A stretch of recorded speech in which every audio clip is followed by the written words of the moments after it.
মনে রাখার চেষ্টা করবেন। আমাদের মধ্যে অনেকেই মনে করে আমি বাংলাদেশে ইসলাম কায়েম করে ফেলবো। কিভাবে ইসলাম কায়েম করবেন? সবাই যদি নামাজি হয়ে যায় ইসলাম কায়েম হয়ে গেল, সবাই যদি পর্দা করে ইসলাম কায়েম হয়ে গেল। জি না, ইসলামের সবচেয়ে বেসিক এলিমেন্ট, সবচেয়ে মূল ভিত্তি হচ্ছে সত্যবাদিতা, ন্যায়পরায়ণতা। বাইতুল মুকাররমের মধ্যে নামাজি মানুষ মারামারি করতেছে, বাইতুল মুকাররমের মধ্যে যার দাড়ি আছে, টুপি আছে, পাঞ্জাবি আছে, সে মারামারি করতেছে। তার মানে কি? তার মানে সে ইসলামের বেসিক এলিমেন্ট সম্পর্কে জানে না। সে মনে করেছে ইসলাম মানে সালাত, সে মনে করেছে ইসলাম মানে হজ, সে মনে করেছে ইসলাম মানে পর্দা। কিন্তু ইসলাম মানে আগে ন্যায়পরায়ণতা, আগে সত্যবাদিতা। মুহাম্মদ সাল্লাল্লাহু আলাইহি ওয়াসাল্লাম সালাত শিখেছে 40 বছর পরে, সূরা ফাতিহা শিখেছে 40 বছর পরে, আর উনি জন্মগত সত্যবাদী এবং ন্যায়পরায়ণ। তথা 40 বছর যাবৎ যেই গুণ তিনি জন্মগত বহন করেছেন নবী হওয়ার আগেও, সেটি হচ্ছে তিনি সত্য বলতেন, কোনোদিন মিথ্যা বলেননি। 2, তিনি সৎ এবং ন্যায়পরায়ণ, কোনোদিন মানুষের প্রতি অন্যায় করেননি। পৃথিবীতে আল্লাহ যত নবী রাসূল পাঠিয়েছেন, প্রত্যেক নবী রাসূলকে নবী হওয়ার আগে এই দুটি মৌলিক গুণাবলীর অধিকারী হতে হয়েছে। 1, সত্য কথা বলতে হবে, ন্যায়পরায়ণ হতে হবে। কেন? এই গুণটা আল্লাহর। আল্লাহ সত্যবাদী, আল্লাহ ন্যায়পরায়ণ। আল্লাহ বলে দিয়েছেন, তিনি কিয়ামতের মাঠে বলিনি কোটার ভিত্তিতে বিচার হবে না, আর কোনো কিছুর ভিত্তিতে বিচার হবে না, উনি ন্যায়পরায়ণ। তিনি বলেছেন, ইন্নী হারামতু যুলমা আলাইয়া, আমি আল্লাহ আমার উপর অত্যাচার করাকে হারাম করে নিয়েছি। এই যে পৃথিবী সৃষ্টি করে দিলাম, গেম ওপেন করে দিলাম, সফটওয়্যার ডেভেলপ করে দিলাম, এখন এখানে প্লাস আর মাইনাস পয়েন্ট বাড়তে থাকবে, কমতে থাকবে। মনে করেন শেয়ার বাজার যে মেরে নিয়ে গেছে, ওর হয়েছে প্লাস প্লাস প্লাস, আর যার মেরে নিয়েছে ওর হয়েছে মাইনাস মাইনাস মাইনাস।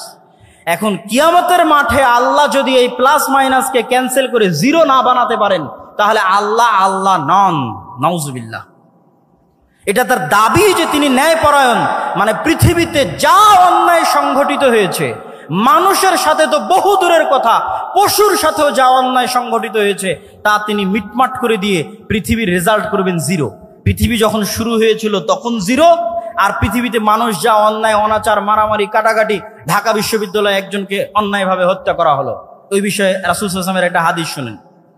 রাসূল সাল্লাল্লাহু আলাইহি ওয়াসাল্লাম বলছেন, লাউজতামা আল ইনসু ওয়াল জিন, সারা পৃথিবীর সব মানুষ আর সারা পৃথিবীর সব জিন মিলে যদি একজন নিরপরাধ মানুষকে হত্যা করে, তাহলে আল্লাহ সুবহানাহু ওয়া তাআলা সারা পৃথিবীর সব মানুষ আর সব জিনকে জাহান্নামে নিক্ষেপ করতে 2 বারও ভাববেন না, চুল পরিমাণও চিন্তা করবেন না। এটাই তার ন্যায়পরায়ণতার মাপকাঠি, তিনি ন্যায়পরায়ণ। তাহলে ইসলামের মূল শিক্ষা কি? ইসলামের মূল সারমর্ম কি? সত্যবাদী হওয়া, ন্যায়পরায়ণ হওয়া। গত 15 বছর যে ফ্যাসিজম প্রতিষ্ঠিত ছিল, এই ফ্যাসিজমে হাজারো ওসি, লক্ষ ডিসি, লক্ষ এসপি, নামাজি, হাজি, দরবেশ, সে মনে করেছে সালাত ইসলাম, কিন্তু সে তার দায়িত্বে ন্যায়পরায়ণ নয়। সে যে একজন ওসি হিসেবে সে ন্যায়পরায়ণ দায়িত্ব পালন করেনি।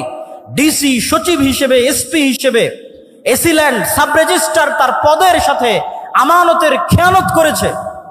অর্থাৎ সে ইসলাম বুঝে না। সে যতই সালাত আদায় করুক, যতই সিয়াম পালন করুক, সে বুঝে না ইসলাম কি। রাসূল সাল্লাল্লাহু আলাইহি ওয়াসাল্লাম বলেছেন, সাবআতু ইউদিল্লুহুমুল্লাহ ইয়াওমা লা দিল্লা ইল্লা দিল্লুহ, 7 শ্রেণীর মানুষকে আল্লাহ কঠিন কিয়ামতের মাঠে বিশেষ ছায়া দিবেন। তার 1 নাম্বার, আলেম নয়, হুজুর নয়, তাহাজ্জুদ গুজার নয়, পর্দাশীলা নয়, ইমামুন আদিল, যে তার দায়িত্বে ন্যায়পরায়ণ। ন্যায়পরায়ণ প্রিন্সিপাল, ওসি, ডিসি, প্রধানমন্ত্রী, প্রধান উপদেষ্টা, ন্যায়পরায়ণ সমন্বয়ক জান্নাতে যাবে। আরেকজন তাহাজ্জুদ গুজারের পূর্বে, আরেকজন সালাত আদায়কারীর পূর্বে। ন্যায়পরায়ণতা হচ্ছে ইসলামের সবচেয়ে বড় মাপকাঠি। অতএব ছাত্র ভাইদের উদ্দেশ্যে আমার উদাত্ত আহ্বান থাকবে, আমার উদাত্ত ডাক থাকবে যে ইসলামের সকল শিক্ষা যদি আমরা ভুলে যাই, এই 2টা মৌলিক শিক্ষার উপর যদি আমরা একটা প্রজন্ম তৈরি করতে পারি। ফ্যাসিজম টিকে ছিল কিভাবে? তাদেরকে অন্যায়, তাদের মেরুদণ্ড সোজা নয়, তারা অন্যায় করেছে।